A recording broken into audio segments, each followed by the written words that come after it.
Imagine a kingdom's soul captured in a single stone. Now imagine that stone being ripped away from its people after centuries of sacred tradition. This isn't fantasy. This is the story of how England's King Edward I struck at the very heart of Scottish identity by stealing their most precious royal treasure. The Stone of Destiny. Picture yourself in medieval Scotland, 1296. The air is thick with tension as English armies march north, their armored boots thundering across the Scottish countryside. But their true target isn't just territory. It's a simple block of sandstone that holds more power than any sword or crown. This sacred stone, known as the Stone of Destiny or the Stone of Scone, had been the cornerstone of Scottish royal power for centuries. Every Scottish king since Kenneth Mac Alpin in the 800s had been crowned while sitting upon this ancient rock. Legend claimed it was the same stone that Jacob used as a pillow in the Bible, brought to Scotland through Egypt and Spain by way of Ireland. The stone rested in Scone Abbey, near Perth, where it had witnessed the coronation of every Scottish monarch. More than just a rock, it was believed to possess mysterious powers. According to ancient lore, the stone would groan or cry out when the rightful King of Scots sat upon it, as if the very earth itself was confirming their divine right to rule.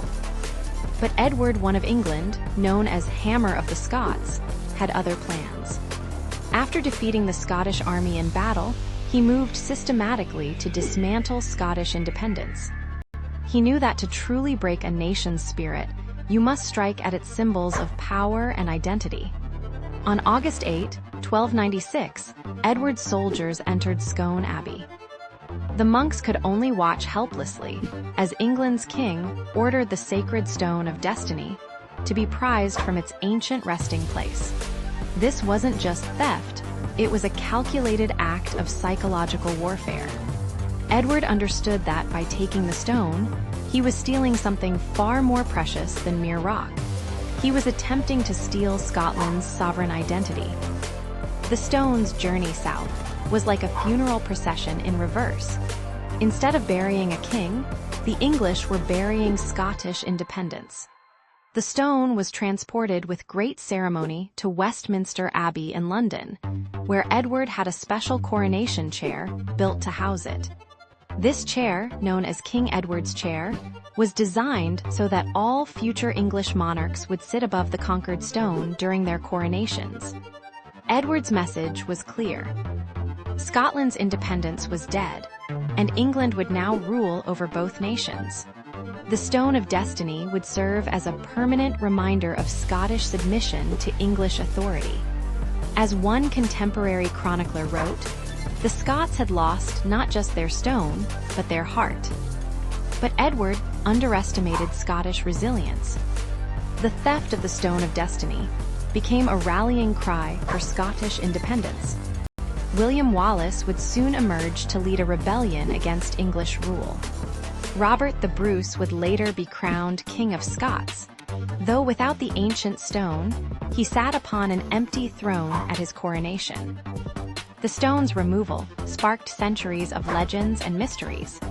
Some Scots claimed the monks of Scone Abbey had hidden the real stone and given Edward a fake. Others insisted the true Stone of Destiny was secretly buried somewhere in Scotland's Highlands, waiting for the day of Scottish independence to return. The stone remained at Westminster Abbey for over 600 years, witnessing the coronation of every English and British monarch. Each time a new ruler was crowned, sitting above the stolen stone, it served as a reminder of this medieval act of cultural theft. The story doesn't end in 1296, though. On Christmas Day, 1950, 4 Scottish students from Glasgow University staged a daring raid on Westminster Abbey. They succeeded in removing the stone and bringing it back to Scotland, making headlines worldwide. Though the stone was eventually returned to London, this modern act of defiance showed how deeply the wound of its original theft still ran in Scottish hearts. In 1996, 700 years after Edward I's theft, the British government finally returned the Stone of Destiny to Scotland. Today, it rests in Edinburgh Castle alongside Scotland's crown jewels, only traveling to London for British coronations. Yet even now, debates continue about whether this stone is truly the original Stone of Destiny, or if the real one remains hidden somewhere in Scotland's misty highlands. The theft of the Stone of Destiny remains one of history's most audacious acts of cultural appropriation. It shows how symbols of national identity can carry power far beyond their physical form. Edward I may have stolen a block of sandstone, but he gave Scotland something perhaps even more powerful: a symbol of resistance and a reminder of their fighting spirit that has endured for over 7 centuries. The stone's story reminds us that national identity isn't just about borders and armies. It's about the symbols and traditions that bind a people together. In trying to break Scotland's spirit, Edward I instead ensured that the Stone of Destiny would forever remain a powerful emblem of Scottish independence and resilience. Today, visitors to Edinburgh Castle can see this ancient stone and reflect on its extraordinary journey. It stands as a testament to the enduring power of cultural symbols and the inability of force to truly suppress a nation's identity.